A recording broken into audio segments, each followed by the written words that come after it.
Welcome to the Commonwealth Matters. Joining me in this segment is State Senator Robby Mills from Henderson. Robby had sponsored Senate Bill 83, the Fairness in Women's Sports Act. Robby, I wanted to bring you on to give you a chance to respond to the governor's veto of the bill. He says that it wasn't necessary. In fact, he, in his veto message, looked at the KHSAA policy regarding transgender sports, which is somewhat convoluted. It's lengthy. It's not very clear, in my opinion. But he says, look, there's already a policy that's there. How do you respond to that? Well, thanks, Richard, for having me. First of all, there's two parts of this bill. The bill relates to high school athletics, but also post-secondary athletics as well. But on the high school athletics, I just really thought that the Kentucky High School Athletic Association's statement was just really confusing. And ultimately, it left the determination down to an athletic director or a principal or someone on that from their school to determine what sex the athlete was. And on top of things, we've got statistics upon statistics that show that even though you've taken suppressing drugs, that a male athlete is still going to have an advantage over a female athlete in grip, in strength, in reach, in height. All of those things are just unfair for young ladies and women to be competing with. Yeah.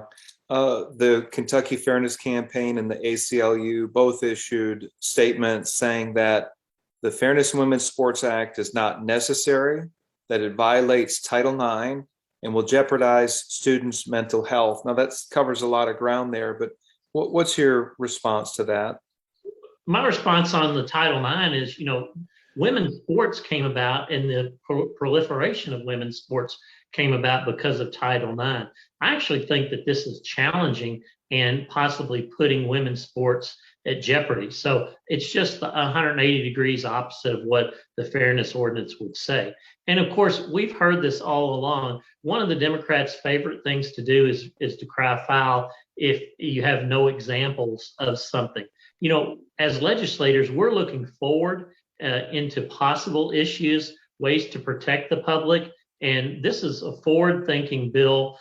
We know of many, many transgender children that are in middle school. Our schools are promoting it, and it only seems right that as these kids age, we're going to end up with transgender athletes, and we're going to have to deal with this. So why not have something specific on the books that tells a high school principal or athletic director, look, whatever is on the birth certificate is the sex of the child, and that's where they play sports.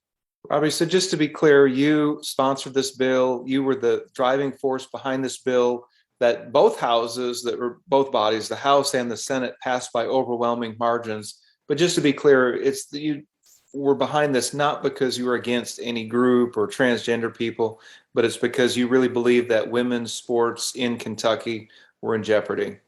Absolutely. I think this is a threat to all those young, travel sports are extremely popular right now. Kids are putting hours and hours into honing their skills. And I would just hate to see a young lady have opportunity taken away from them by an unfair athlete that's competing against them or a male athlete that's competing against them. No knock on transgender or homosexuals. It's just a fairness issue, to be quite honest. Sure. We've got just a moment here that you're going to stay on with us, but the legislature is going to convene for the two-day override session. Do you believe that Governor Beshear's veto will be overridden on this bill? I do. I believe that we have sufficient amount of votes in both the House and the Senate to override this. We'll have some interesting debate, but ultimately I think we will override the veto. Very good. Is there anything else you'd like to add? No, Richard, I just appreciate all CPC does to bring issues like this to the forefront and to report on them. So thank you so much. Right. You're welcome. And thank you, Robby. Take care. Thank you.